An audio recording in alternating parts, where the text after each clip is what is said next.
ایک ایسے جلیل القدر صحابی جنہوں نے 22 لاکھ مربع میل کے علاقے پر حکومت کی، جن کے بارے میں حضور صلی اللہ علیہ وسلم نے خانہ کعبہ کا غلاف پکڑ کر رو کے دعا مانگی کہ ان کو مسلمان کر دے۔ حضور صلی اللہ علیہ وسلم نے دعا فرمائی تھی کہ یا عمر بن حشام یعنی ابو جہل کو اسلام میں داخل فرما دے، اللہ تعالیٰ سے دعا کی، یا عمر بن خطاب کو اسلام میں داخل فرما دے۔ اللہ تعالیٰ نے حضور اکرم صلی اللہ علیہ وآلہ وسلم کی دعا کو قبول فرمایا اور حضرت عمر بن خطاب رضی اللہ عنہ کو، جو مسلمانوں کے خلیفہ دوم ہیں، اسلام میں داخل کر دیا اور انہیں ہدایت بخش دی۔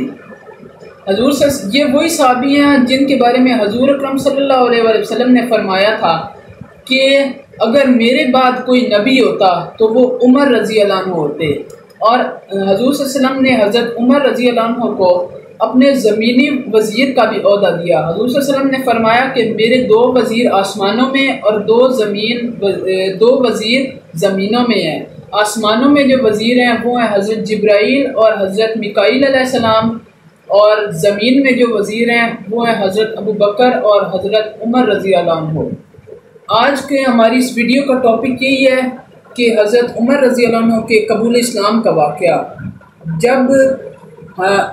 جب حضور اکرم صلی اللہ علیہ وسلم نے حضرت عمر کے لیے دعا فرمائی تو اللہ نے ان کی یہ دعا کو قبول فرمایا۔ حضرت عمر گھر میں داخل ہوئے، مطلب راستے سے گزر رہے تھے کہ ان کو کسی صحابی نے بتایا کہ عمر کہاں کا ارادہ رکھتے ہو؟ حضرت عمر نے فرمایا کہ میں آج محمد صلی اللہ علیہ وسلم کو قتل کرنے کا ارادہ رکھتا ہوں۔ ان صحابی نے فرمایا کہ کیا تمہیں معلوم نہیں کہ تمہاری بہن اور بہنوئی بھی اسلام میں داخل ہو چکے ہیں؟ یہ سنتے ہی حضرت عمر الٹے پاؤں اپنے گھر کی طرف لوٹے اور دیکھا کہ اندر زور سے دروازہ بجانے لگے۔ ان کی بہن نے آ کے دروازہ کھولا تو حضرت عمر کو شدید غصے میں پایا۔ حضرت عمر جب گھر میں داخل ہوئے تو دیکھا کہ وہ قرآن پڑھ رہے ہیں۔ حضرت عمر نے دیکھے بغیر مارنا شروع کر دیا۔ حضرت عمر جب مار کر تھک گئے تو کہنے لگے، تو ان کو یہ تعجب ہوا کہ ویسے تو میں جب گھر میں داخل ہوتا تھا میری بہن اور بہنوئی پہ ایک دہشت سی طاری ہو جاتی تھی کہ آج بھائی آ رہے ہیں، وہ غصہ کریں گے، لیکن آج تو منظر ہی کچھ اور ہے۔ حضرت عمر نے جب پوچھا کہ یہ تم لوگ کیا پڑھ رہے تھے؟ انہوں نے کہا کہ یہ قرآن ہم پڑھ رہے تھے۔ حضرت عمر نے کہا کہ یہ مجھے بھی دو، میں بھی پڑھوں گا۔ تو ان کی بہن نے فرمایا کہ نہیں، آپ ناپاک ہیں، آپ اس کو ہاتھ نہیں لگا سکتے، اس کو صرف پاک لوگ کے ہاتھ لگا سکتے ہیں۔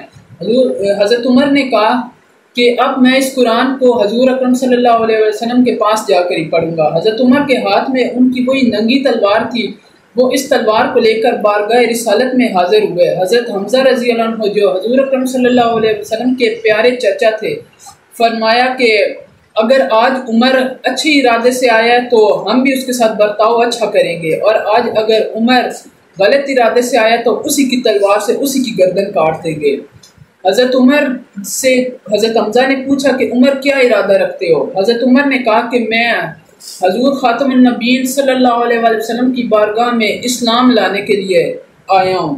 حضور اکرم صلی اللہ علیہ وسلم اور صحابہ کرام نے جب یہ سنا کہ عمر رضی اللہ عنہ اسلام میں داخل ہونے کے لیے آئے ہیں تو حضور اکرم صلی اللہ علیہ وسلم اور صحابہ کرام کو بہت خوشی ہوئی کہ جو دعائیں انہوں نے مانگی تھی اللہ تعالیٰ نے وہ قبول فرما لی، اور اس طرح حضرت عمر رضی اللہ عنہ اسلام میں داخل ہوئے۔